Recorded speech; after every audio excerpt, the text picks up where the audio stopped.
Powder नहीं, हमारे यहाँ मिलता है 12 लीटर की बोतल आती है। हाँ, बनारसी आंवले का टेस्ट ही अलग है। सबने पेट भर के पिया, बैठ पाओगे ना? 1-2 घंटा बैठ पाओगे ना? अब हम आगे बढ़ते हैं। देखो एनिमा की स्टाइल अभी हम दिखा नहीं सकते हैं। एनिमा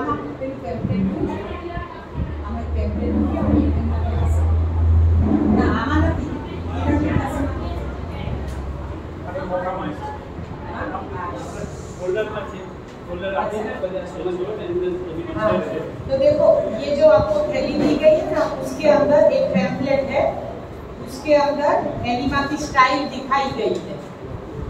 क्योंकि एनिमा सक्सेस नहीं है तो कोई भी रोग नहीं जाने वाला है।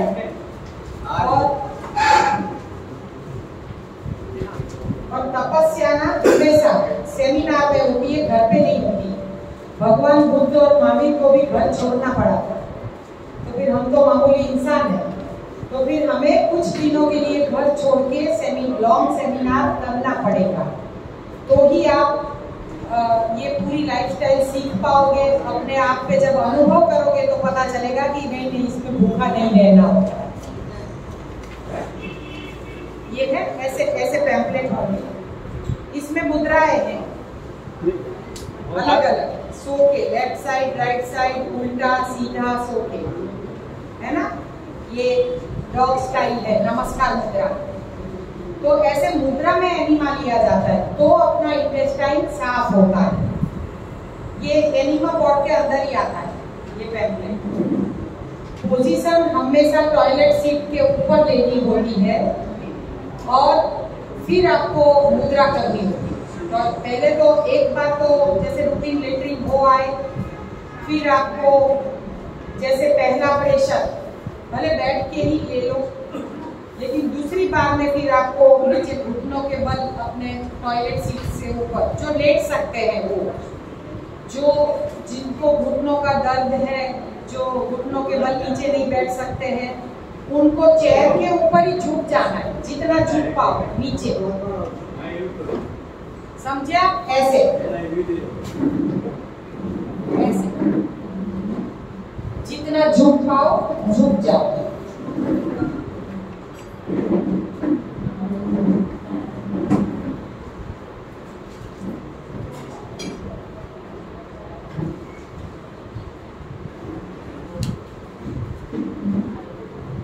आपका एनिमा सक्सेस हो जाएगा ना, आपको तुरंत परिणाम मिलेगा, क्योंकि परिणाम 1.5 महीने में ही मिल जाता है। आहार और एनिमा दोनों अगर आप सही तरीके से करते हो, कि जैसे दिन में कच्चा, अब हम आगे जो मेन देख ले, जो हमारे गुरुजी ने हमें सिखाया है। तो सुबह में उठ के हो सके उतना उपवास, जितना कर पाओ, ना कर पाओ तो ऐसे कुछ भी ले सकते हैं, नींबू पानी, लेकिन परिणाम बहुत फास्ट चाहिए तो सुबह का फास्टिंग चाहिए, जितना कर पाओ। फास्टिंग के बाद ग्रीन जूस, दिन की शुरुआत ग्रीन जूस से होगी, क्योंकि उससे क्लोरोफिल बनता है, ब्लड साफ होता है, ब्लड बढ़ता भी है, हीमोग्लोबिन बढ़ता है। तो आपको पहले ग्रीन जूस से दिन की शुरुआत करनी है। ग्रीन जूस के बाद 2 घंटा कुछ भी नहीं लेना है, क्योंकि ग्रीन जूस से आपको इफेक्ट आएगी, क्योंकि उसमें आंवले वगैरह है, हरी पत्तियां हैं, तो वो क्या होता है, अपने पेट में जो पुराना मल जो चिपका हुआ होता है ना, वो पूरा ऐसे निकल आता है और एनिमा के जरिए या नेचुरल अपने मोशन के जरिए निकल जाता है। तो आपको पहले ग्रीन जूस पेट भर के पीना है, 2 गिलास, 3 गिलास, 4 गिलास, आपकी जितनी कैपेसिटी है उतना। 2 घंटे के अंदर आप कुछ भी नहीं डालोगे, इसलिए उस जूस का असर आएगा, प्रेशर आएगा, अंदर से खुल के पेट आपका साफ होगा। फिर आपको जब भी भूख लगे तो अपक्व आहार, अपक्व आहार में आप कुछ भी देखो, कोई भी रेसिपी बनाने की कोई जरूरत नहीं है। आपको केवल एक सिंपल ग्रीन चटनी, खजूर की चटनी, कभी नारियल की चटनी, कभी पाइनएप्पल की चटनी, यानी कि ग्रीन चटनी में पाइनएप्पल डाल दिया तो पाइनएप्पल की चटनी। ग्रीन चटनी का सामान जो है, अगर अभी धनिया महंगी है तो कोई बात नहीं, पालक डाल दो अच्छे से, थोड़ी धनिया, पुदीना, कड़ी पत्ता, अदरक, हरी मिर्ची, एक बहुत तीखी वाली मत लेना, और फिर उसमें भिगाई हुई मूंगफली एक मुट्ठी, या फिर आप दालियाँ जो आते हैं वो डाल सकते हैं। वो भी नहीं डालना है कुछ भी, दालियाँ ना मूंगफली, तो आप प्याज और टमाटर काट के डाल सकते हैं। टमाटर भी महंगे हैं, छोड़ दो, तो फिर खाली प्याज डाल दो, हरा लहसुन या सूखा लहसुन डाल सकते हैं, कुछ भी। हरी चटनी एकदम टेस्टी बनाने की, नींबू डाल के पीसने की चटनी टेस्टी है। फिर आप उसमें डुबोगे खाली केला, कच्ची भिंडी, लौकी, कोई भी चीज जो सीजनल, रीजनल, ओरिजिनल मिलती है वो आपको कच्ची खानी है, चटनी में डुबा। हर चीज पकोड़े जैसी लगे, क्योंकि स्वाद तो चटनी का है। तो आप कच्ची लौकी भी खा सकते हैं। जैसे किसी को सब्जी रोटी की आदत है तो आप क्या करेंगे, ग्रेवी बना लो। आप जैसी भी, प्याज खाते हो तो डालो, ना खाते हो तो मत डालो। तो आप गाजर का या बीटरूट का टुकड़ा डाल दोगे तो मस्त रेड ग्रेवी हो जाएगी। उसमें थोड़ा पत्ता गोभी या लौकी कुछ भी डाल दोगे, प्याज, टमाटर, बस ग्रेवी बना लो नींबू डाल के जरा सा। और वही ग्रेवी में कुछ भी काट के, भिंडी डालो या लौकी डालो या फूल गोभी डालो या पत्ता गोभी डालो, सब्जी रेडी है। और पालक की पत्ती है आपकी रोटी।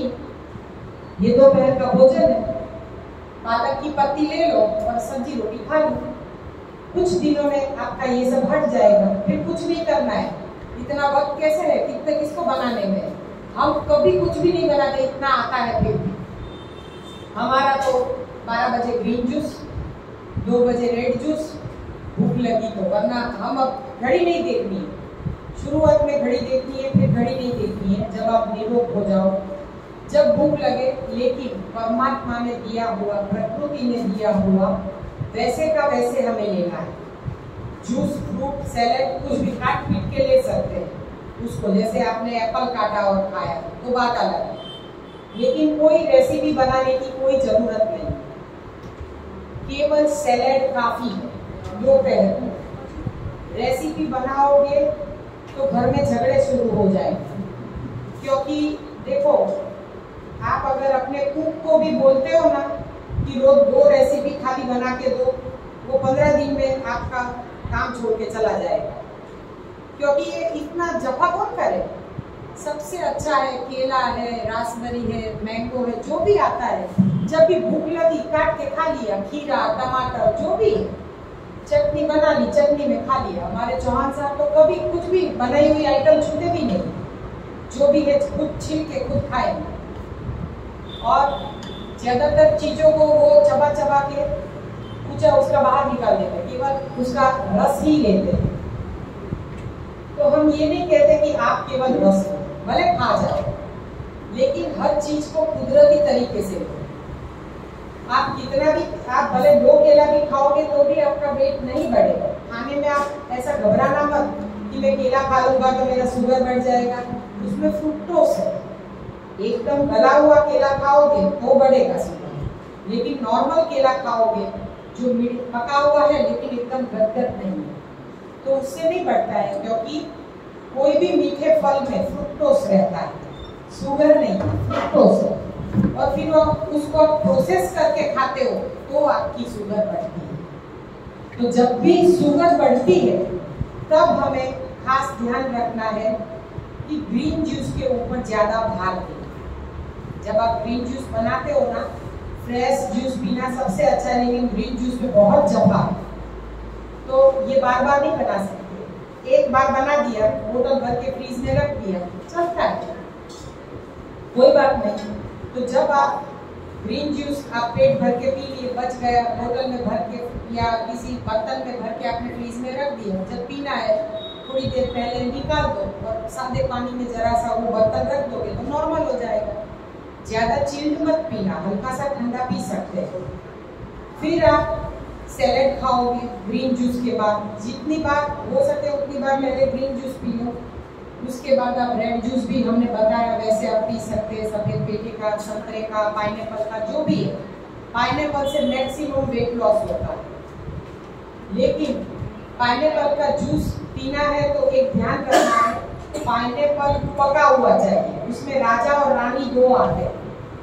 रानी में ऊपर उसके जो ऐसे पत्ते होते हैं ना पाइनएप्पल में, वो कांटे वाले होते हैं, और राजा में कांटे नहीं होते।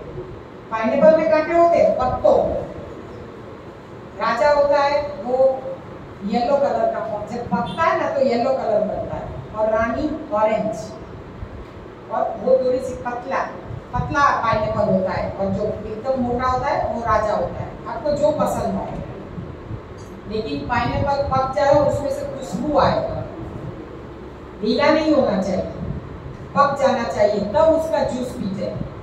उसको आप ऊपर का फूल उड़ा दीजिए, नीचे को चाकू से काट लीजिए, थाली में ऐसे खड़ा करके आड़ी वाले चाकू से ऐसे ऐसे करेंगे, फट छिल जाएगा, उसमें कांटे निकालने की जरूरत नहीं है जूस के लिए। और फिर आपने उसके पूरा ऐसे छील दिया, फिर उसको साबुत धो लिया, क्योंकि अपने हाथ वाथ अंदर छुए हैं, धो लिया, फिर पानी निकाल के थाली में खड़ा रख के ऐसे सीधे 4 पीस कर दिए। बीच में जो आइस जैसा पार्ट होता है, पता है इतना सा, वो जो कड़क होता है, वो गले में खिंच में वो खुजली आती है, कभी मुंह में कभी गले में, तो वो ना पतला सा पीछे से ऐसा थोड़ा सा निकाल दे। और वो 4 पीस से अगर आपके जूसर में जाते हैं तो ठीक है, नहीं जाते तो उसको बीच में से एक और कर दीजिए। स्लो जूसर है तो टुकड़े जाएंगे, और आपका वो सुजाता है तो फिर पूरा जाएगा। तो ऐसे आप जूसर में निकाल दीजिए, उसका जूस कांटे नहीं आएंगे। और इसका जूस आप उसमें जरा सा अदरक डाल के, बीच में अदरक डाल दीजिए, तो आपको खिचपिच भी नहीं होगा और अच्छा भी रहेगा। किसी को ऐसा होता है थोड़ा सा पानी डालना पड़ता है, डायरेक्ट नहीं पी सकते, पूरे गले में जलता है, तो आप जरा सा पानी भी ऐड कर सकते हैं, ना करो तो ज़्यादा अच्छा है। और किसी को थायराइड है तो उसमें खीरा ककड़ी एक डालें, एक ककड़ी आप पाइनएप्पल के जूस में डाल के पूरा एक पाइनएप्पल का पी जाओ, आप 2 महीना करके देखो, थायराइड हट जाएगा। सर्दी खांसी जुकाम है, क्योंकि किसी को ये प्रॉब्लम ज्यादा रहता है, तो ये होता है डेयरी बेकरी से, डेयरी प्रोडक्ट से सर्दी कफ जुकाम रहता है। वो बंद करोगे तो करीबन 3 से 4 महीने में ये हट जाता है सर्दी कफ। लेकिन सर्दी कफ हटाने के लिए डेयरी प्रोडक्ट टोटल बंद करने पड़ेंगे, घी भी नहीं, कुछ भी नहीं। तो तब आपको स्टीम लेना होगा, जैसे अजवाइन का स्टीम या नासबिन हम लेके आए हैं सब 10-10 चीजें। हम इतने में जो जो चीजें हमने आपको बताई वो 10-10 चीजें हम लाए हैं, ज्यादा नहीं, शाम को आएंगे। तो वो नासबिंदु के केवल 3-4 ड्रॉप उबलते हुए पानी में, थोड़ा सा पानी आपने लिया बर्तन में, तो लिया, ऊपर ओढ़ लिया और 3-4 ड्रॉप ऊपर होल करके डाल दिए, फिर आप स्टीम लोगे, 3 सेकंड में खुल जाएगा। फिर हम एक नेचुरल पावर लाए हैं जो लगाना है, जिससे कोरोना में ये बहुत चला, उससे कोई भी वायरस नहीं लगता है, माइग्रेन खत्म हो जाता है। जिनको रात को सोने में खर्राटे बोलते हैं, तो खर्राटे भी बंद हो जाते हैं, क्योंकि उससे ये पूरा सिस्टम अपना क्लियर हो जाता है। तो वो पावर केवल ऐसे 2 उंगलियों में लगा के, एक में और दूसरे में अंदर लगा देना, नाक के अंदर, तो आपका नाक तुरंत खुल जाता है, रात को गहरी नींद आती है और खर्राटे में कुछ दिनों में बंद हो जाता है। तो ऐसी चीजों का उपयोग आप कर सकते हैं। डेयरी बंद करोगे और साथ में ये सब आहार जो हम बता रहे हैं, मेडिसिनल डाइट, वो लोगे तो आपका सर्दी खांसी कफ चला जाएगा। लेकिन उसमें गेहूं बिल्कुल नहीं खाएंगे, गेहूं में बहुत ग्लूटेन है, वो बिल्कुल नहीं खाएंगे, तो ये चीज नहीं खानी है। हमारा पाइनएप्पल का जूस का चल रहा था, वो पका हुआ पाइनएप्पल, उसमें 1 टमाटर और जरा सा अदरक डाल के उसका जूस पियोगे तो बंद हो जाएगा। खांसी, सर्दी, कफ सब कुछ 5 दिन में, 7 दिन में टोटल अंदर से नॉक खाली हो जाएगा। तो ऐसे आप पाइनएप्पल का उपयोग कर सकते हैं। पाइनएप्पल ज़्यादातर तो 8 महीने तो मिलता ही है, बीच बीच में कभी चला जाता है, जब महंगा हो तब नहीं लेने का, पॉकेट को पोसाए उतना लेने का। पाइनएप्पल का जूस पियोगे 2-3 गिलास, 2 गिलास ही पिया जाता है। उसके बाद देखना आपको शायद 2 घंटा नहीं 3-4 घंटा भूख नहीं लगेगी। तो आपका वेट वैसे भी लॉस होने वाला है। और पाइनएप्पल में पीएच वैल्यू जो है वो सबसे ज्यादा है, रोग प्रतिकारक शक्ति सबसे ज्यादा वो बढ़ाता है। पाइनएप्पल मौसम्बी, पाइनएप्पल एप्पल, पाइनएप्पल संतरा, ये सारे मिक्सिंग अच्छे करते हैं। किसी को अगर एसिडिटी है तो एप्पल और बीटरूट का जूस, 1 गिलास बीटरूट का जूस और 1 गिलास एप्पल का जूस आप जूसर में निकाल दीजिए और फिर दोनों को मिक्स करके पी लीजिए। स्लो जूसर में निकालो तो सबसे अच्छा है, उसका रिजल्ट बहुत अच्छा है। तो आप एप्पल और बीट का कॉम्बिनेशन बहुत याद रखना, घर पे जाने के गलत ना हो जाए। तो ऐसे एप्पल और बीट का जूस इसमें काम आता है। ये अमलतास हम बता रहे थे, गरमाना, ये मुफ्त में मिलता है, खाली गिरा देने का। इससे पेट गाय की तरह साफ होगा और अंदर से क्या खरोच खरोच के निकालेगा। लेकिन इसका मतलब ये नहीं कि आप नए हैं तो आपको एनिमा करना पड़ेगा, पुराने है तो नहीं करना, क्योंकि नए में तो सर्जिकल स्ट्राइक करनी पड़ेगी। इससे भी निकालो, एनिमा से भी निकालो। अमलतास के अंदर बीज होते हैं, हाँ, बीज भी यूज करने हैं वो तो सब भिगा देते हैं। बीज आ जाए तो भी ठीक है, निकल जाए तो भी ठीक है, क्योंकि इसको क्रश नहीं करना है। इसको तो जब हम भिगाएंगे 5 घंटा, जैसे दोपहर को आपने भिगाया, फिर 5 बजे जब किचन में जाओ, 4-5 घंटा भिगाओगे, जब किचन में जाओ तब उसको धीमी आंच पे गर्म करो, हल्का सा गर्म हो, जरा सा गुनगुना हो, गैस बंद कर दो, जाली ढक के साइड में रख दो स्टैंड पे।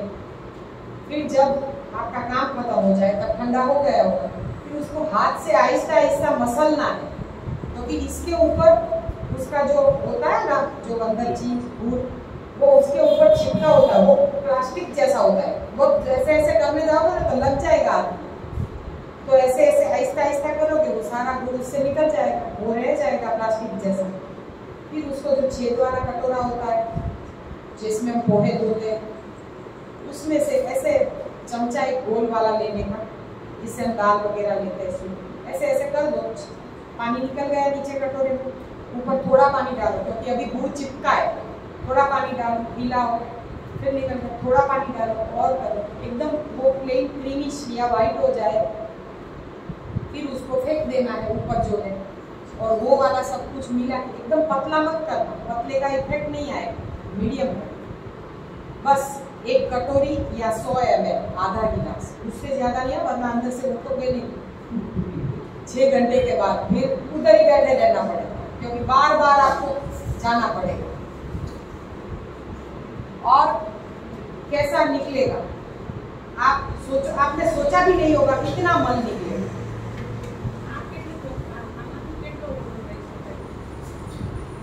एक व्यक्ति का माप परमात्मा ने दिया हुआ आपकी खुद की मुट्ठी 2 चम्मच, ज्यादा असर होता है तो 1 चम्मच कर दो। इसमें क्या है, ये सिस्टम जो है न्यू डाइट सिस्टम, इसमें खुद का डॉक्टर खुद बनना है, आपको खुद तय करना है आपको कितना सूट कर रहा है। एक पलारो तो एक जन थे। हाँ वो हाँ हो जाता है, एक में 1 चने का आराम से हो जाता है। कभी इससे बड़ी और जैसे थोड़ी सी मोटी फली आती है, थोड़ी सी मोटी होती है, तो फिर आधे में भी हो जाता है। हाँ तो जबरदस्त रेचक हो, और ये नेचुरल ब्लड थिनर है। कोलेस्ट्रॉल की आपकी दवाइयाँ बंद हो जाएगी इससे, आप करके देखना। 4 महीना, 1 चातुर्मास हर धर्म में कहा गया है। चातुर्मास का महत्व क्यों है, क्योंकि इंसान के बॉडी की साइकिल है ना, उसके जो सेल होते हैं ना वो 2 महीने में चेंज होते हैं। आप जब 2 महीना सिस्टम करते हो तो पहले आपके सेल चेंज होते हैं, लेकिन उस सेल को बनाए रखने के लिए और 2 महीना आपको करना पड़ेगा। यानी कि 1 चातुर्मास आपने कर लिए, फिर आप निरोग बिल्कुल हो जाओगे। फिर आप अपने बॉडी प्रोफाइल भी करवा सकते हो, लेकिन 100% फॉलो किया है तो, बाकी नहीं, क्योंकि बीच में आपने भूल की है तो फिर कैसे आएगा, इसलिए इसमें कोई गारंटी नहीं है आपके ऊपर। चातुर्मास आपने कर लिए, फिर कैंसर भी हो ना तो भी मिट जाता है। लेकिन उसका डाइट अलग आता है। वनडे सेमिनार में इतना हमें वक्त नहीं होता है कि हम पर्टिकुलर डाइट में बताएं, हम तो मेन डाइट बताते हैं। उसमें मेन में पहला आता है शुगर, डायबिटीज, हर घर में है। तो बस उसमें क्या आता है, पनीर फूड। रात को रोज 10-12 दाने भिगा दिए और सुबह में उठ के मसल दिए, एक कटोरी में भिगाना है, सुबह में उठ के मसल दिए, और जब भी आपका उपवास खुलता है दोबारा मसल के छन्नी से, स्टील की छन्नी से छान के पी लीजिए। जो डायबिटिक पेशेंट, ब्लड प्रेशर और स्किन डिसीज, ये लोग पहले पनीर फूल के पानी का प्रयोग करेंगे। सुबह में पहले पिए, सुबह में यानी उपवास खोला, बाद में पिया। उसके बाद उसी कटोरी में जो छान के रखा है ना, उसी में आप डाल दीजिए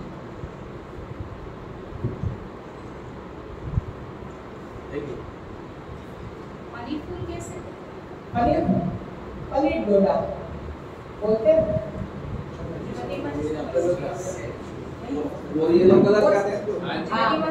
आएंगे हमारे सामान में आएंगे, हम जो वो बता रहे हैं ना वो सब आएगा।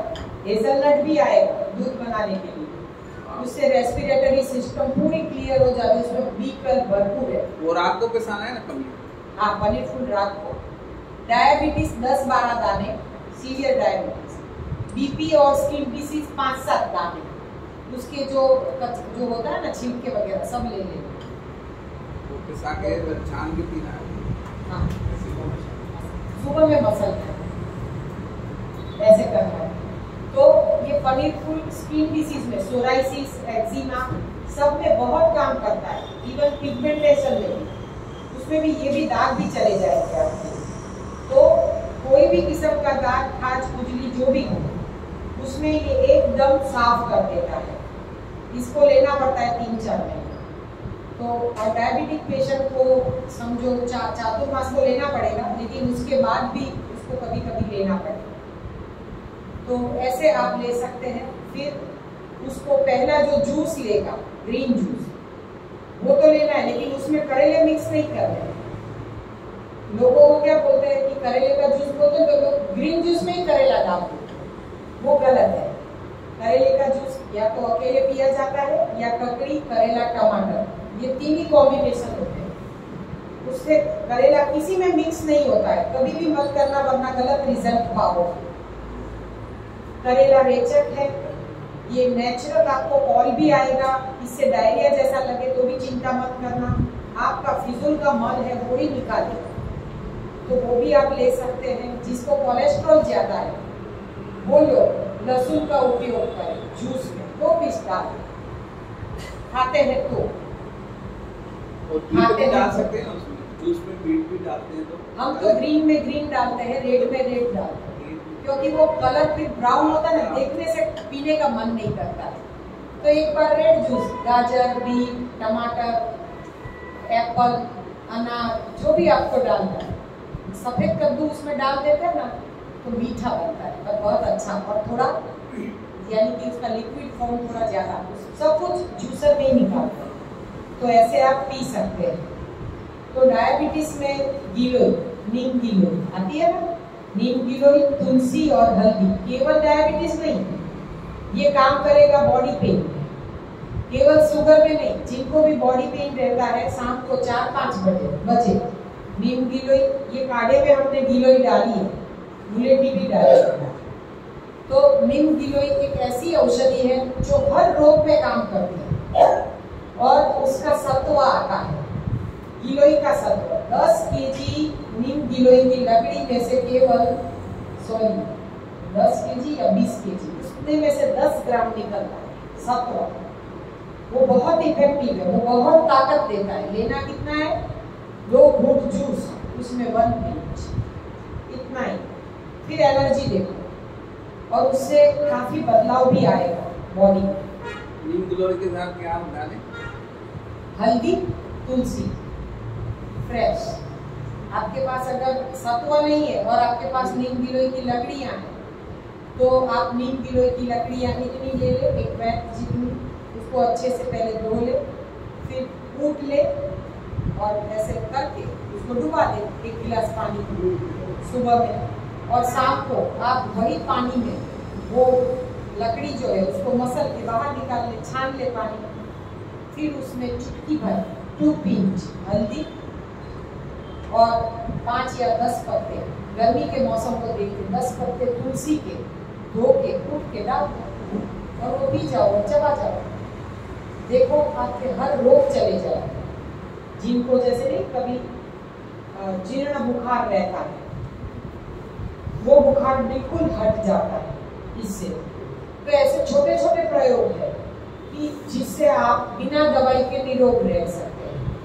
अब हम आपके सवाल जवाब लेंगे, क्योंकि आपके सवाल से कितने लोगों को जवाब मिल जाएंगे। हमारे पास जो है, हमें जो पता है वो हम जो लॉन्ग सेमिनार रहता है ना, उसमें हमारा सब कुछ हम देते हैं।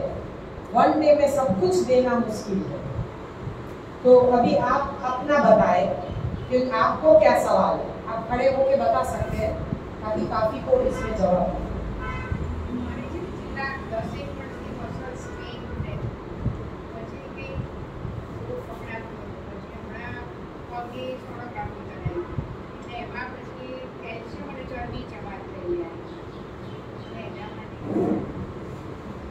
ये new diet system, natural diet system, आप लोग यहाँ पे है सब लोग जानते हैं कि इनमें से कोई नहीं जानता है? कोई नहीं जानता है वो हाथ ऊपर कर, क्योंकि फिर मुझे उल्टी नजर से दिखाना पड़ेगा, बताना पड़ेगा आपको। क्योंकि न्यू डाइट सिस्टम आप नहीं जानते हो तो ही ये सवाल उठता है। खून में चर्बी, शरीर में चर्बी तभी जमा होती है जब हमारे शरीर में केवल एसिडिक फूड जाता है। एसिडिक यानी पक्व भोजन, सुबह से उठ के गरम गरम। और कभी किसी चीज का जैसे सीजन आया, जैसे तरबूज या खरबूजा खाया तो एक लाए और पूरे परिवार में, अभी इनमें से कितना मिलेगा आपको? अपक्व यानी अल्कलाइन, जो कच्चा है वो सच्चा है। दुनिया में 84 लाख योनि है। मनुष्य के अलावा कौन सा पशु प्राणी खाने को उबाल के, पका के, तड़का दे के खाता है? मनुष्य के अलावा खाता है कोई? है किसी के अस्पताल, किसी को कोलेस्ट्रॉल, बाईपास या कोरोना हुआ? क्योंकि हर प्रकृति ने जिसको पैदा किया वो हर जीव प्रकृति के इशारे में जीता है, तो वो बीमार नहीं है। और हम ऐसे इंसान हैं जिन्होंने भगवान ने ज्यादा बुद्धि दे दी और वाचा दे दी, उसने तो सबका छीन छीन के पिया और खाया, किसी का नहीं छोड़ा। पराई माँ का दूध, पल्सिस जो किसके लिए, ये दालें, ये सब किसके लिए? हम अंकुरित करके खाए वो बात अलग है, लेकिन वो पक्षियों के लिए, चोंच वाले पक्षी जो चोंच से पिक करे और खाए फिर भी उसकी बॉडी में साबुत ना निकले, वो कबूतर देखा है? उसका चरण कैसा होता है?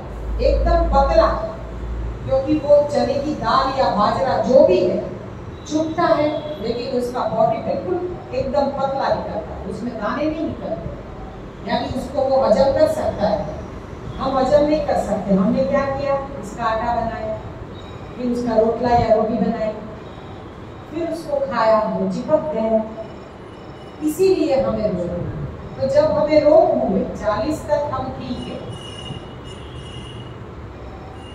40 तक हमें कोई परेशानी नहीं है, क्योंकि हम यंग है, हम दौड़ते हैं, भागते हैं, तो हमारी कैलोरी बर्न होती है, जल जाती है। तो तब तक आप खाओगे पियोगे, वो हजम हो जाएगा। 40 के बाद हजम होना बहुत मुश्किल है। और फिर अब भोजन बढ़ी और उम्र बढ़ती जाए और एक्सरसाइज कम होती जाए तो फिर क्या होगा? कोलेस्ट्रॉल बढ़ेगा ना। कोलेस्ट्रॉल बढ़ेगा यानी खून में चर्बी अब बढ़ने लगेगी, फिर खून गाढ़ा हो जाएगा। खून गाढ़ा होता है जब सर से लेके पांव तक, जब अपना ब्लड सर्कुलेशन अच्छे से नहीं होता है, तब क्या होता है? कहीं ना कहीं क्लॉट जम जाता है। नसों में जब क्लॉट जमता है तब क्या होता है? कहीं ना कहीं ब्लॉकेज होती है। क्लॉट आएगा तो ब्लॉकेज होगी, फिर वो एक जगह पे ब्लॉकेज हुई यानी कि अब वहां पे आपका खून जाना बंद हो गया। फिर क्या होगा? भोजन तो वही का वही है, एसिडिक का एसिडिक। अब क्या होगा, आपका खून पूरा एसिडिक हो जाएगा। केवल एसिडिक भोजन खाते हैं, अपक्व यानी सैलेड फ्रूट्स खाते ही नहीं हो, जूस पीते ही नहीं हो, तो क्या होगा, आपका पूरा बॉडी अब एसिडिक हो जाएगा। फिर आपको क्या होगा, सुबह उठते ही एसिडिटी, कुछ खाया पिया एसिडिटी। क्यों? क्योंकि आपका खून अब एसिडिक हो गया है। आपने केवल पका ही खाया है, आपने केवल प्रसाद के रूप में अपक्व खाया है। तो आपके खून जब एसिडिक हो जाता है, तब रोग बहुत जल्दी से पनपते अपने शरीर में, फैलते। और एक रोग आज समझो जैसे किडनी डैमेज है, तो वो किडनी अगर अपना ब्लड फिल्टर नहीं करेगी तो आगे रोग बढ़ेगा, क्लॉट बढ़ेंगे, तो क्या होगा, फिर आपको बाईपास आएगा ना, ऐसे थोड़े आएगा। आपकी चर्बी ब्लड के जरिए शरीर में जमती जाती है और बढ़ती जाती है। फिर आप डॉक्टर को दिखाने जाते हो कि मुझे चेस्ट में पेन है या मुझे बॉडी पेन है। हम भी उस हाल में थे, 15 साल पहले हम खुद वॉकर से चलते थे, हम भी ऐसे नहीं थे। हम वॉकर से चलते थे और 2 जने तो हमें चलाने को चाहिए, हमारा बैलेंस ही नहीं रहता।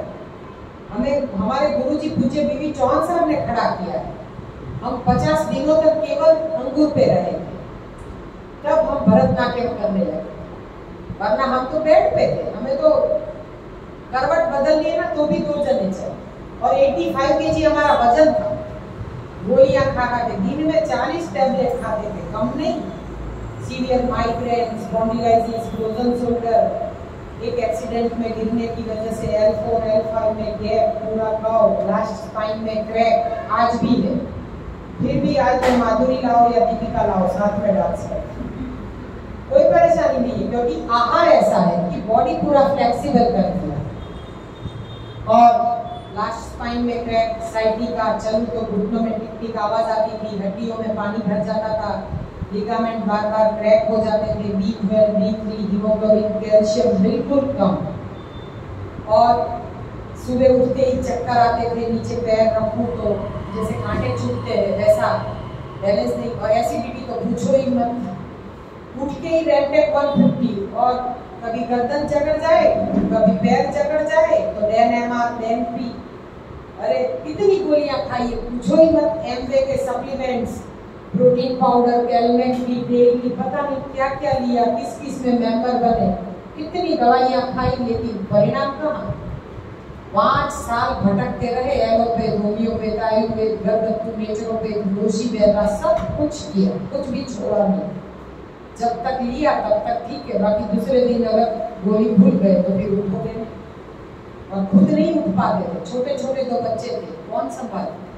हमने तो उनको बोल दिया दूसरी शादी कर लो, एक बाप के साथ 2 बेटे फ्री, हम आपके बीच में नहीं आएंगे। लेकिन हम ये हालत नहीं देख सकते, मेरे बच्चों को कौन नहलाए, कौन खाना खिलाए, हाथ में इतने कट्स, सब में से रेड रेड पानी गिरता था, चिकना चिकना, और हाथ तो इतने फूले फूले, सूजन थी।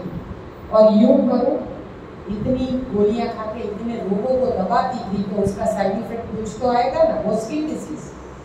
पूरे बदन में लाल लाल चट्टे, खुजली आती थी, डायोवन, खाने से पहले खानी है सेट्रिजिन, क्योंकि वो लेनी पड़ती है एंटी एलर्जी। बहुत गोलियां खाई है, माइग्रेन की इतनी गोलियां खाई है, ऐसे ही नहीं इधर आ गए। आप सोचोगे 14 साल की तपस्या है और मुंह पे कितने ताले मारे।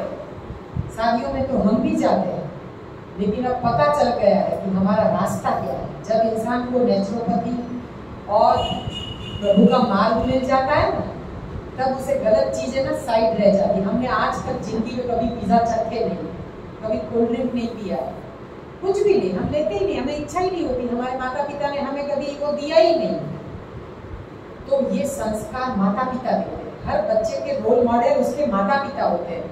और घर में माता पिता हर सैटरडे संडे होटल की लाइन में खड़े रहेंगे, बच्चे क्या सीखेंगे भाई। इसीलिए घर में बुजुर्ग दादा दादी जरूरी है कि दादा दादी घर में क्या करेंगे, घर में खिचड़ी बना के खाएंगे और बच्चे को खिलाएंगे। माता पिता को बोलेंगे बेटा जाओ घूमने, हम बच्चे को रखेंगे, तो बच्चे अच्छा सीखते। लेकिन लोग माँ बाप को रखना नहीं चाहते हैं, तकलीफ आज वहां पे हो गई।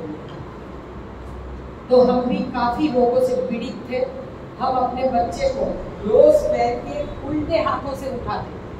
हम पेंट हाउस में रहते हैं 7वीं मंजिल पे, और सीढ़ियाँ चढ़ना छोटे बेटे को आता था, उतरना नहीं आता था, 9 महीने का था। ऊपर चढ़ जाए, घर में कोई है नहीं, बड़ा वाला उससे 4 साल बड़ा, स्कूल जाए और आए, और अगर सीढ़ी का गेट खुला रह गया तो ऊपर चढ़ जाए, फिर ऊपर जाके आवाज लगाए माँ, और मेरी जान निकल जाए, क्योंकि मेरे हस्बैंड मुझे सोफे पे सुला के जा दे। मेड नहीं आई है तो मुझे उठना मुश्किल है। वो बेटा ऊपर गया, माँ आवाज लगाए तो वो बचाने जाएगी ना, मैं नहीं जा पाई, क्योंकि मैं उठूं कैसे, मुझे तो वॉकर था, मैं चढ़ूं कैसे ये सीढ़ियाँ। मेरा 9 महीने का बच्चा, वो तो उसको क्या पता है कि ये खतरा है। वो ऊपर से गिरता हुआ, यहाँ चोट, यहाँ से खून, ऐसे ब्लड मार के नीचे आए, सोफे पे आए, सोफे के पास मेरे पैर पकड़े। मैं तो अपनी आंखें बंद कर लेती थी, क्योंकि कोई भी माँ अपने बच्चे को ऐसे नहीं देख सकती है। मैं ऐसे बंद कर लेती थी, वो मेरे पास आता था, और उसको मैं जब सीने से लगा सकती थी ना, तब उसके सर में ऐसे हाथ लगाऊं तो खून है, और इधर खून है। बच्चे को शांत रखना है तो माँ क्या करती है, बच्चे को फीडिंग करवाती है, दूध पिलाती है। मैं दूध कैसे पिलाऊं, क्योंकि मुझे वहां भी कट्स हो गए जब वो 9 महीने का हुआ। दूध में भी खून आ रहा था, क्योंकि ये साइड इफेक्ट एलोपैथ गोलियों का। केवल यहाँ पे कट्स नहीं थे, सब इंटरनल पार्ट में कट्स हो गए। मुझे 9 महीने की उम्र में उसको हमारा फीडिंग छुड़वाना पड़ा, जबरदस्ती। क्या खिलाऊं, उठूं तो चावल बनाऊं, चावल धोऊं कैसे, इसमें से तो पानी गिर रहा है, कैसे धोऊं। लड़की चाहिए ही चाहिए। जब माँ को, जब जिसकी माँ बीमार, उसका परिवार बीमार, उसको मैं नहीं खिला पाती थी ना, जो कुक ना है तो कौन खाना खिलाए। फिर माँ क्या करेगी, दूध और बिस्किट, दूध और ब्रेड, यही खिलाती। मैं भी वही खिलाती मेरे बच्चे को, मेरे बड़े बेटे को। मैंने ही गिफ्ट में 2.5 साल की उम्र में अस्थमा दिया, एलर्जिक ब्रोंकाइटिस, आज कुछ भी नहीं। 2.5 साल की उम्र से उसको पराई माँ का दूध बंद है, नो डेयरी, नो बेकरी, बिल्कुल वीगन डाइट फॉलो करता है। स्पेन में फुटबॉल, जबकि उसको 2.5 साल की उम्र में अस्थालित पंप नहीं दिए गए। सोचिए आप, मैंने उस बेटे को पंप नहीं दिए, मैंने उसका दूध बंद किया। एक नेचुरोपैथ डॉक्टर ने कहा था कि आप इसका दूध केवल 1.5 महीना बंद करके देखो, और उसको कम आहार पे रख के देखो। और मैंने 1.5 महीना खाना नहीं पकाया, गैस को ताला मार दिया, केवल फ्रूट्स और वेजिटेबल्स धो के टोकरी में सफेद कपड़े में लपेट के टिकोई के ऊपर, जब उसे भूख लगे वो खुद खाए, जबरदस्ती नहीं। पानी का खाली गिलास, उसको प्यास लगे पानी का गिलास लेके आए, जूस पीना है सीपर लेके आए, ये सारा बच्चा करता ही है। वैसे मैंने 1.5 महीना रखा। उसका एलर्जिक ब्रोंकाइटिस, अस्थमा कहाँ गया वो मुझे नहीं पता। मैंने अस्थाली आज तक नहीं दी, और भगवान ने उसे फुटबॉलर बना दिया। तो ये हम ऐसे नहीं कि हम हमारे बच्चों का कहना चाहते, ऐसे कई बच्चे जो आज इस रोग से बाहर है। हम हमारे छोटे बच्चे को हम उठा नहीं सकते थे, और हमें उल्टे हाथों से जब उठाना पड़ता था, सोचिए उस माँ का हाल क्या होगा जो अपने बच्चे को ना सीने से लगा सकती है, ना अपना दूध पिला सकती है, ना खुद कुछ बना के खिला सकती है, ना पानी का मटका साफ कर सकती है। उसको प्यास लगी है तो बाई चाहिए, मटका कौन साफ करे। सोचिए आप कैसी हालत होगी मेरी। तब मैंने ये मुकाम पाया है, ऐसे नहीं पाया था। बहुत कुछ भोग दिया है। 6 महीने तक अन्न का दाना मुंह में नहीं डाला। 85 से 58 4 महीने के अंदर बिल्कुल उल्टा कर दिया, क्योंकि जिसको पाना होता है उसको अर्जुन की तरह लक्ष्य चाहिए। बदलना है तो क्षण को पकड़ो, बाकी तारीखें डालोगे, आज नहीं कल करेंगे, कल तो अभी शादी है, परसों करेंगे, आज थोड़ी चाय पीते हैं, कल छोड़ेंगे, थोड़ी कम की है, नहीं, क्षण को पकड़ो, आज ही छोड़ो। वाल्मीकि लुटेरा तभी जब ये संत बना और उसने रामायण लिखी कि उसने क्षण में निर्णय लिया। तो आपने भी इतना सुना है, हमने सोचा आप सब पुराने हैं, तो हम तो नई थियरी पे आ गए कि लोग आज पुरानी थियरी बिलीव नहीं करते हैं, इसलिए बाकी सच्चा तो यही है कि आप शुरुआत में कच्चा लो, यानी कि आहिस्ता आहिस्ता कंप्लीट अपक्व पे आओ, फिर आहिस्ता आहिस्ता आप पक्व पे आओ, और पक्व में भी मिलेट्स खाओ। मिलेट्स का लेक्चर मैं नहीं दूंगी, doctor Pallav Desai allopath doctor है, वो आएंगे, वो देंगे। लेकिन मिलेट्स अपने लिए क्यों जरूरी है? हमारे मोदी जी ने इस ईयर को मिलेट ईयर क्यों जाहिर किया है? क्योंकि हमने गेहूं को अपनाया और हमने डायबिटीज को पाया। आज बच्चों में हर घर में डायबिटीज क्यों है, हर घर में कैंसर क्यों है? पेस्टिसाइड्स, गेहूं से बनी चीजें क्यों नहीं खानी चाहिए? इसके बारे में डॉक्टर पल्लव देसाई बताएंगे आपको, क्योंकि जिसका मुझे भोजन परोसना है वही लेक्चर होगा, तो ही आपको वो भोजन हजम होगा और उस भोजन की आप वैल्यू समझ पाओगे। तो दोपहर को हमारे गुरुजी ने हमें क्यों सिखाया कि बिल्कुल अपक्व खाओ? हमने 6 महीने तक, हमने 2 महीना एकाहार किया, फिर 2 महीने के बाद हम विविध आहार यानी कि विविध रसाहार पे आए। विविध रसाहार पे सैलेड पे थोड़ा रसाहार, फिर सैलेड, सलाद के बाद रसाहार के बाद फलाहार, फलाहार के बाद सैलेड, और सलाद के बाद हम 6 महीने के बाद हम उबला हुआ सूप और सब्जी पे, वो भी शाम को। दिन में हम अपक्व ही लेते हैं। 14 साल हो गए। कभी बाहर गए हैं और कुछ ना मिला, वैसे ऐसा बनता ही नहीं है, तो कभी उबली हुई सब्जी खा ली या सूप पी लिया, वो बात अलग है। लेकिन ऐसा कभी बहुत कम होता है, साल में एक बार भी नहीं होता है। तो इस नियम पे हम लगे रहे और हमने 80% अल्कलाइन फूड यानी परमात्मा ने, प्रकृति ने जो दिया वही खाया, तभी हम स्वस्थ हुए और 14 सालों से स्वस्थ हैं। ये सिस्टम करते करते अगर आप